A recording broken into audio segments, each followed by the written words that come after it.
Então, vamos fazer aqui as conexões sobre as estrelas e os seres. Em Jó 38, do verso 7, você vai perceber que não é poesia, gente, mas é algo que, tendo esse entendimento que eu estou colocando aqui para vocês, a gente começa a entender que quando houve a guerra celestial, Deus ele separa os seres, isola eles num tipo de dimensão e dilui o ser espiritual conectado ao firmamento para nascer aqui na época devida. É simples, é assim, tá? Onde o ser aguarda, tá?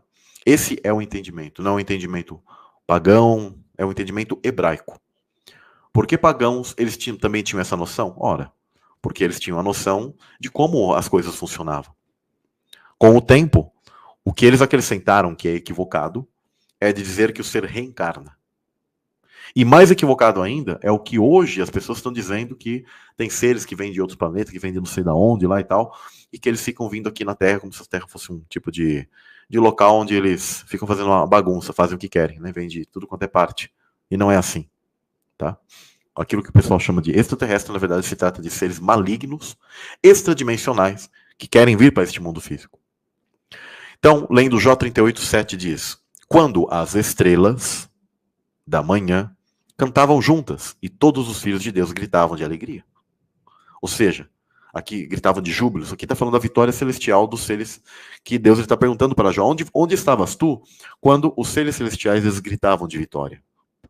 O grito de júbilo lá, no hebraico, significa grito de vitória pós-guerra. Então, houve a guerra lá celestial, e os anjos são estrelas. Estrelas são anjos. Por quê? Possuem fulgor, chama, o espírito do eterno. No Apocalipse 1:20, a gente percebe que as estrelas estão conectadas a seres. Não são apenas simbologias abstratas, mas todo símbolo possui o quê? Uma literalidade, como eu falo no canal. Repito, todo símbolo possui uma literalidade.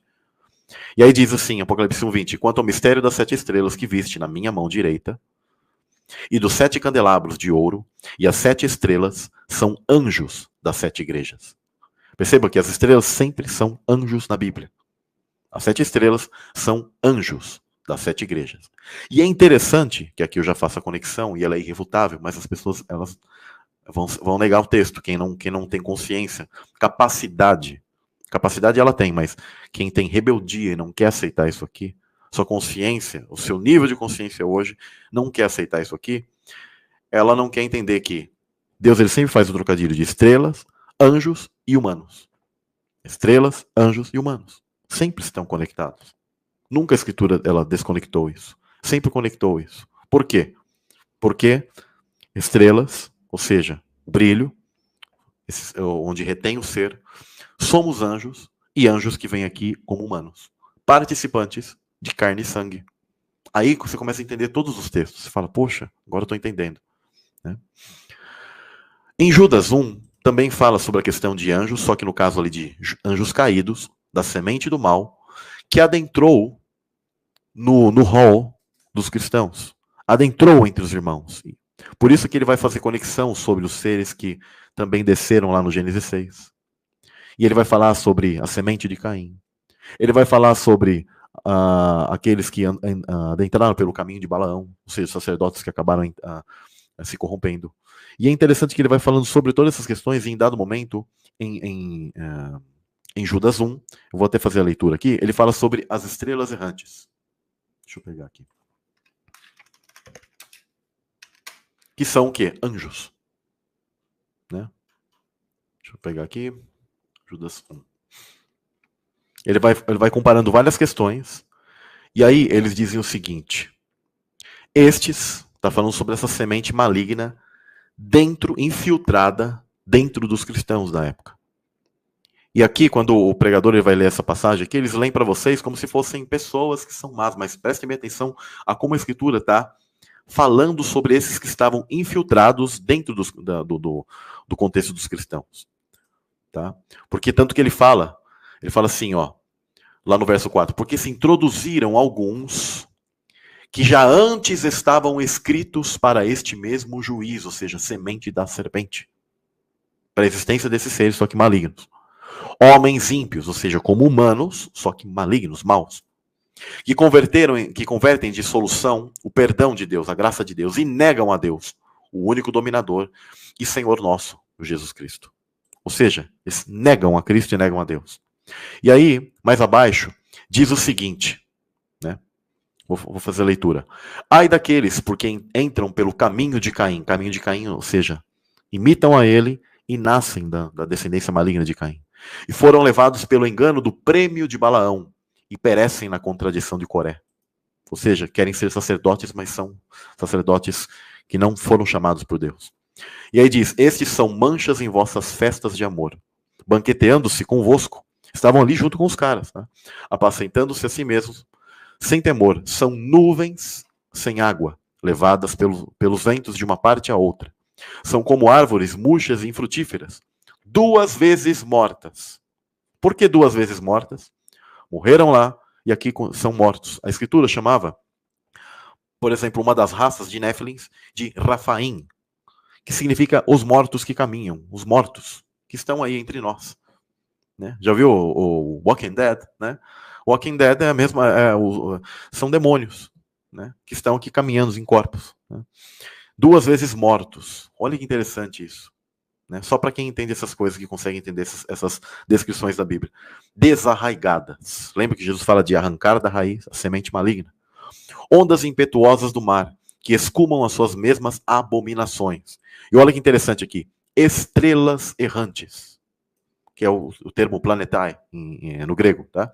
Ou seja, estrelas errantes, para as quais está eternamente reservada a negrura das trevas. Tá? E depois ele lê aqui o livro de Enoque, tá? Falei destes, profetizou também Enoque, o 7º depois de... Isso aqui é versículo do livro de Enoque. Você que nega o livro de Enoque, rasgue Judas da sua Bíblia, tá? Não aceite então, porque você é um negador de texto, negador da cultura hebraica, né? Mas aqui é muito claro, ou seja, estrelas errantes, anjos, estrelas, no caso aqui estrelas errantes, ou seja, que vagam sem rumo, estão aí procurando um tipo de rumo. Os planetas que nós chamamos, eles são também chamados de estrelas errantes, né? Porque eles são tecnologias que o Eterno ele reservou para si, ele tem para si, ele usa aqui neste fim, ajuda inclusive na questão dos nascimentos, do crescimento das coisas, tanto que Lua, Sol e todos os outros que a gente conhece por nomes pagãos, né? Mercúrio, Vênus, Terra, Marte, Júpiter, Saturno, né? Terra não, né? Terra não é um planeta. E a gente costuma falar na escola, né? Mercúrio, Vênus, Terra, Marte, Júpiter, Saturno, Urano, Netuno, Plutão, lá e tal. Bom, estes são tecnologias, e aqueles seres que usavam essas tecnologias para Deus, que estavam ali, que caíram. Por isso que a Escritura menciona sobre estrelas errantes, e parte desses seres, o quê? Ou seja, caíram, e está reservado o que? A escuridão para eles. Óbvio que Deus ele colocou outros seres a cargo dessas tecnologias celestiais, de toda essa mecânica celestial, outros anjos que estão cuidando de tudo isso. Se vocês lerem o livro de Enoque, vocês vão compreender isso de uma maneira muito plena. Só que o importante é que vocês compreendam que há esses seres que caíram, e tudo que cai, Deus coloca outro no lugar. Ele sempre vai levantar outro no lugar, fazendo a mesma coisa. Tá? Então o diabo ele sempre corrompe algo que já existe no mundo celestial. Em Hebreus 1, também diz algo muito interessante, que talvez vocês me perguntarem, Samuel, Jesus, ele é um ser angelical? Sim, ele é chamado de o anjo do Senhor, o anjo de Yahweh. Tá? Muitas vezes quando ele aparece ali no Velho Testamento, ele é. Só que ele alcançou um tipo de nível onde ele é muito maior. Por isso que a Escritura diz o seguinte, em Hebreus 1, a qual dos malachim, dos anjos, disse jamais, assenta-te à minha destra, ou seja, um lugar de honra. Qual dos anjos alcançou uma honra igual a de Cristo? Entende? E é dito, até que ponha os teus inimigos por escabelo dos teus pés. Não são, porventura, todos eles espíritos ministradores, enviados para servir a favor daqueles que hão de herdar a salvação? Ou seja, os seres celestiais, eles trabalham para nós. Né? Por quê? Porque eles estão preocupados com tudo que ocorreu. Porque somos parte deles. Mas, de todos estes, Cristo é aquele que está o quê? Num nível, numa hierarquia, da qual nenhum dos outros herdou esse nível de assentar-se à direita direta do Eterno. Direita direta mesmo do Eterno. Tá? Eu até poderia explicar algumas coisas que falam sobre Satanás, mas não é o caso, não quero falar sobre Satanás hoje.